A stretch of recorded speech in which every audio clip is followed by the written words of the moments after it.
Nandito ako ngayon sa isang parte ng Taguig, bagong shop ni Kuya Errol. So para makita natin yan, panoorin nyo ng mabuti itong video na to. Papakita natin kung ano bang shop to, ano bang business ang gagawin niya dito.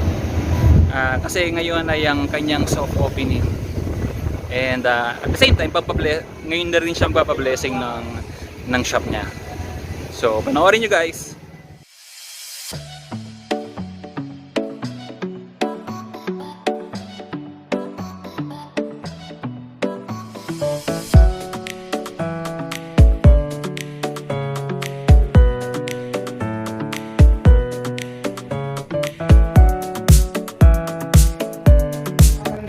Umaga pa, no? Sa bawat isa. Ako po si Pastor Ben. Totoo po akong pastor. Kung alam kong artista, no? And then after that, inaalay niya kay Lord. Sabi niya, Lord, itong temple na to ay sa'yo. So basahin ko lang siya sa verse 23. Then Solomon stood before the altar of the Lord in the presence of all the assembly of Israel and spread out his hands towards heaven and said, O Lord, God of Israel, there is no God like you in heaven above or on earth.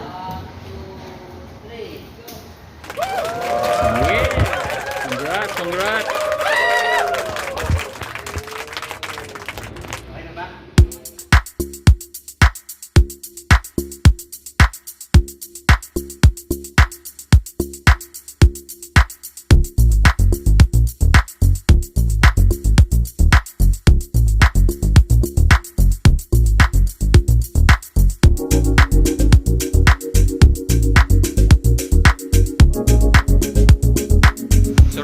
Guys, kakatapos lang ng soft opening, dedications and blessing.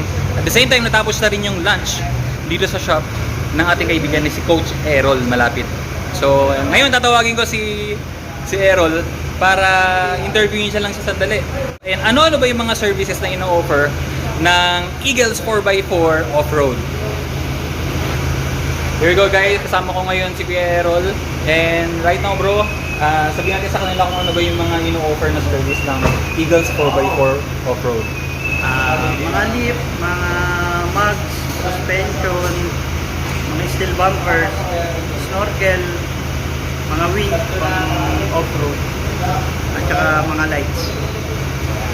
Yan guys, medyo i-tour tayo ng konti ni Kuya Errol dito sa shop niya. Kasi papakita niya kung ano ba yung mga gamit na nandito ngayon. Okay, panoorin niyo to guys.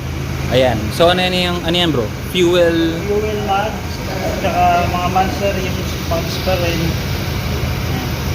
Mga pang off-road shit. Yun. Mga mud Ito tire. naman tayo sa mga dulo. Ganito yung mga mud tire niya. Grabe. May mas malalaki pa dyan. Mga suspension, mga Australia brand, Ironman, feathers, yan. Puro Australia brand na suspension. Tapos, ito yung mga bumper natin. MTC, Street 1, SR, yan. May option, may ARP. Kompleto naman. So now, meron tayong kasama dito na naging former client ni Kuya Errol at nag-render ng service sa kanya. So, kasama ko si Brother Ode. Ayan, so bro, ayan. Ano ba yung mga sinervice sa'yo ni Kuya Errol? Saka, kumusta naman yung feedback mo nung pagkatapos? Okay, so first service ko sa kanya yung Little Ridge Grappler na 295 yung size. So maganda yung bigay niya discount. At the same time, mabilis yung palit nila with the Top Dog shocks. Ayan. Okay. So in 2 hours natapos yan yung Top Dog shocks tsaka yung Little Ridge Grappler. Okay. Then mura ko lang siya nakuha. Mabilis lang yun. Didikit lang naman yan. Then nagpa-raptorize ako na front bumper tsaka rear bumper ko. Okay, so maganda yung malinis yung pagka-raptorize niya. Ayan, kung makikita nyo, malinis. Okay, wow. Compared sa mga iba nakikita ako nagpa-raptorize. Ayun, nagpalit din ako ng mga anim. So, anim na kusina na siya. Ito, hindi makikita eh. Nasa loob. Ito yung sa rear. So, ayan. Malinis yung paggawa ng Raptorize na, pati ito, yung OH kasama na. Ayan, tsaka yung ito sa gate. So, malinis. Thank you so much, Kuya Ode. And here's another client ni Kuya Errol before na nagpa-service sa kanya sa shop niya. So, papakilala ko naman ngayon si Kuya Ice. Go! Here we go, guys. So, Kuya, pakita mo naman sa amin kung ano yung mga in-avail mo na service kay Kuya Errol. Oo. Actually, isa sa mga pinaka-nagustuhan ko kasi, yung after service nila, yung aalagaan ka, even after kapit sa'yo. So, pag kunwari, meron ka mga gustong pa-maintain, papacheck ka palagi, sila, maayos talaga silang gumawa. Pero yung isa sa mga pinakauna kong pinagawa, ito, yan, tapos remote lock siya, hindi siya nabubuksan. Pag in-unlock, nabubuksan siya. Oh. Kasi yung mga Raptor, wala kaming auto lock dito. So, maganda dyan, yung original remote mo na maintain mo, tapos sila yung nagsiservice sa akin. Nice. Okay, tapos, ito.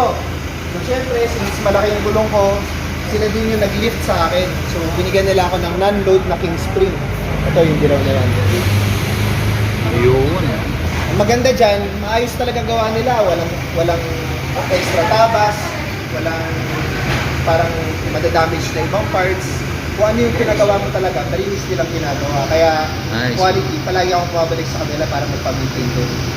Alright. Thank you so much, Kuya Ice. Ayan guys, narinig nyo yung mga feedback ng mga naging client ni Kuya Errol. And satisfied yung mga client. Yun ang pinaka-importante kung meron tayong gustong kung gustong i-purchase, meron tayong gustong bilhin, kung ano mang product yan, ang gusto natin, makukuha natin yung satisfaction. And right now, Kuya Errol, invite mo sila sa shop mo na bisitahin ka. Saan ba to? Saka paano ka namin makokontak? Search nyo lang sa Facebook, Eagles 4x4 Offroad. Sa likod ng Vista Mall, 111 Bangbang Nipel, Felix Taguig. Sa mga, may mga, anong tawag dito sa mga ganitong, so may mga pick-up dyan sa may mga, ano tawag yung sa mga malalaking sasakyan? Mga pang-offroad. Yung mga pang-offroad na, yung mga gusto magpa-set up, welcome kayo dito sa shop ni Kuya Errol. So, ipopost ko dyan yung FB page at ipopost ko rin yung address kung paano nyo mahanap tong lugar na to. So guys, thank you so much for watching. Thank you. See you soon.